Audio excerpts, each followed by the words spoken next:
Age کے لیے ایک پروگرام میں بچے ہوتے ہیں. کوئی میٹرک کے سارے بچے سامعین ہوتے ہیں تو انٹر والے ہی سارے سامعین ہوتے ہیں. وہاں پر اس طرح نہیں ہوتا کہ 80 سال والا بھی نہ کبھی ہو 12 سال کا بھی ہو, اس لیے پیغام دینے میں آسانی ہوتی ہے. لیکن میں کوشش کروں گا جب میں دل پر بات اٹھایا ہوں, جب قرآن کا پیغام وَلْيَتَلَطَّفْ سے شروع کیا ہوں, چونکہ اولیاء کرام کا خاص مقصد بھی یہی رہا ہے کہ جہاں اعمال کے ساتھ ساتھ لوگوں کی قلبی اصلاح کی جائے, لوگوں کو قلب پر نظر رکھی جائے, لوگوں کے دل کی صفائی کی جائے.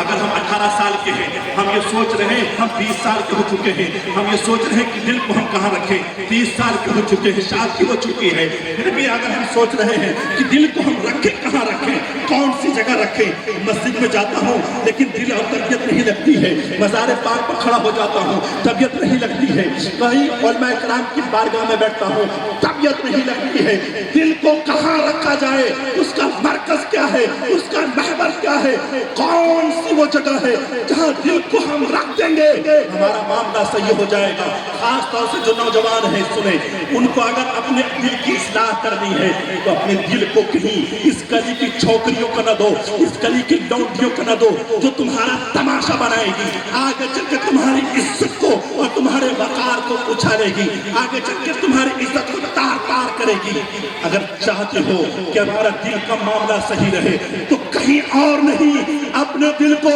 آقا نامدار کی بارگاہ میں پیش کر دے اور ہر معاملے میں نبی پاک صلی اللہ تعالیٰ علیہ وسلم کی بارگاہ سے اپنے دل کی اصلاح کرواتے رہیں, اپنے دل کے معاملات کو حل کرواتے رہیں. اس لیے کہ محبت رسول ہی سب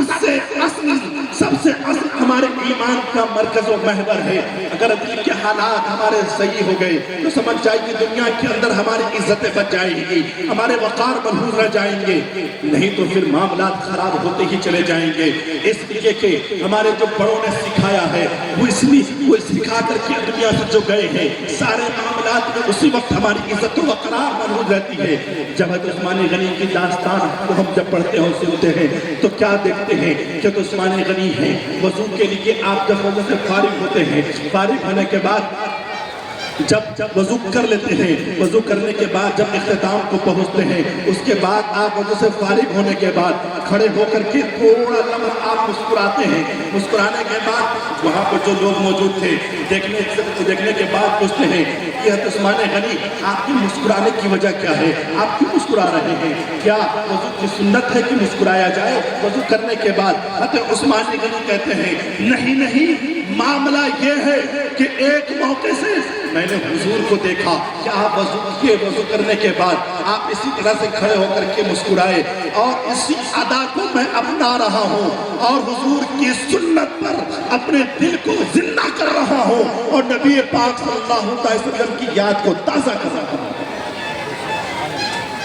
اگر اسی طرح سے ہر معاملے میں اگر ہم اپنے نبی پاک صلی اللہ علیہ وسلم کی محبت کو سب سے آگے رکھیں گے تو کہیں آپ ٹگمگائیں گے نہیں, کہیں آپ بھٹکیں گے نہیں, صحیح مقام پر ہوں گے, صحیح راستے پر ہوں گے. اور جب تک آپ اپنے نفس کو کنٹرول میں نہیں رکھیں تو آپ کا تعلق واحیات سے ہوگا, آپ کا تعلق خرافاتوں سے ہوگا.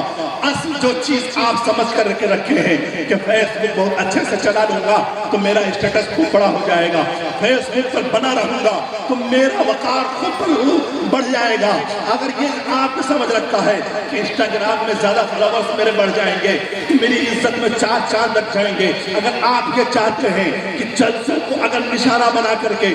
واٹس ایپ کے اسٹیٹس پر آپ بنے رہیں گے تو اس سے کچھ ہونے کو نہیں ہے. اگر آپ اپنی وقار کو ملحوظ رکھنا چاہتے ہیں, اپنی عزت کو بڑھانا چاہتے ہیں تو وَلْيَتَلَطَّفْ, جیسا کہ ہمارے اولیاء اکرام نے پیغام دیا ہے کہ اپنے آپ کو نرم رکھیں اور اپنے نفس کو کنٹرول میں رکھیں. قرآن کی آیت کریمہ گواہ ہے, قرآن مقدس کی آیت کہتی ہے وَنَهَا النَّفْسَ عَنِ الْهَوَىٰ فَإِنَّ الْجَنَّةَ هِيَ الْمَأْوَىٰ, جس نے اپنے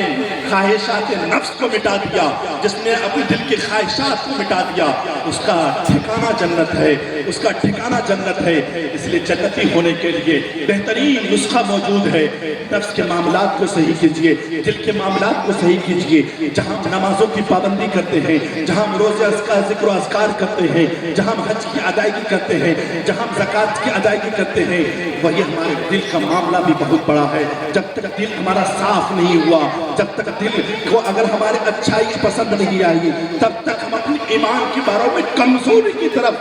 اپنے آپ کو جھکا کے رکھیں کہ ہمارا ایمان کمزور ہے، کہیں نہ کہیں ایمان کو داغ لگ رہے ہیں، کہیں نہ کہیں ایمان پہ دھبے پڑ رہے ہیں۔ اس لیے ہر معاملے میں دل کا علاج کر کے، اپنے قلب کا علاج کر کے، اپنے دل کی صفائی اور ستھرائی کر کے آپ یہ پیغام دنیا میں لوگوں کو آگے بڑھاتے جائیں کہ ہمارے اولیاء کرام نے یہی پیغام دیا ہے۔ آج کے عرس کا بھی یہی پیغام ہے کہ حضرت سید سعد اللہ خط کنگالی شاہ رحمۃ اللہ علیہ کی بارگاہ میں آپ اگر آئے ہیں تو ہمارا دل صاف ہو کر کے یہاں سے اٹھیں اور دل کو صاف کر کے جائیں۔ واقعی بانا